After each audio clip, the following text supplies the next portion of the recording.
Presidente, oggi ad Agrigento per presentare questo nuovo libro, un libro in cui lei racconta la sua vita, ma ancora bisogna che succeda qualcosa.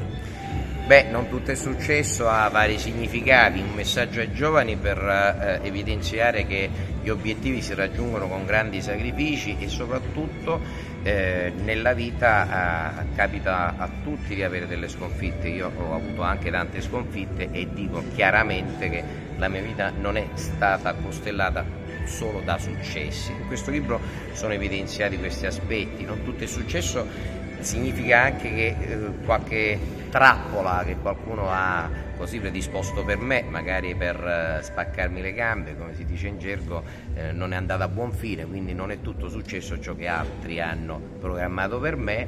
Non tutto è successo significa anche che ancora abbiamo tante cose da fare e ovviamente obiettivi non solo di carattere personale ma anche di carattere politico. Il libro si chiude con il 15° capitolo dove si ribadisce chiaramente che stiamo lavorando per la presidenza della regione siciliana. Cosa potrebbe succedere allora?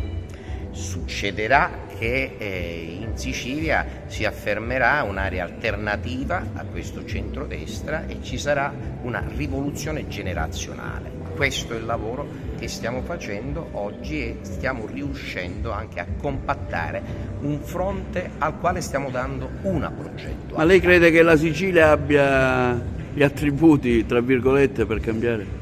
Io parto dal presupposto che come ho avuto la possibilità di amministrare 5 enti territoriali diversi, cercando di mettere a frutto e a disposizione la mia esperienza, i siciliani con quello che è stata la elezione del 25 di settembre 2022 ha dato un segnale chiaro e forte, perché è la prima volta che un progetto civico con le mani libere riesce ad affermarsi rispetto ai partiti blasonali e soprattutto ai partiti nazionali. Si è aperto un varco, questa è la verità, diciamo che ci siamo prenotati il posto per la prossima occasione. Lei dopo 2 mesi è ritornato all'Assemblea regionale siciliana, come ha trovato quell'ambiente?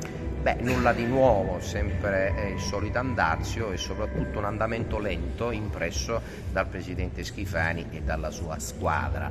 Ha fatto un grande errore secondo me a candidarsi, sta facendo un grande errore da presidente, cioè quello di svendere la Sicilia agli interessi dello Stato. Proprio in queste ore lo abbiamo accusato di alto tradimento perché ha preso quasi 2 miliardi di euro del Fondo Sviluppo e Coesione, togliendole per le strade, togliendole per realizzare interventi di vivibilità, per mettere in sicurezza le scuole e darle per realizzare il ponte sullo stretto di Messina, all'insaputa di tutti. L'abbiamo preso con le mani nella marmellata e lo aspettiamo in aula, l'ho ribadito oggi nel mio intervento, è un grande traditore. Passerà questa finanziaria?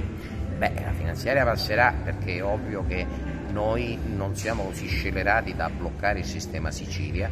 Certamente ci siamo presi la responsabilità di sistemare molti articoli di questa legge di stabilità, lo abbiamo fatto, gli abbiamo fatto togliere 10 articoli non potabili, 20 li abbiamo revisionati secondo quello che era una logica che portava a una condivisione. Ora in aula cercheremo di migliorare ancora il testo, naturalmente la legge di stabilità si farà anche in tempi abbastanza rapidi, ma ovviamente non è la legge di stabilità del governo Schifani.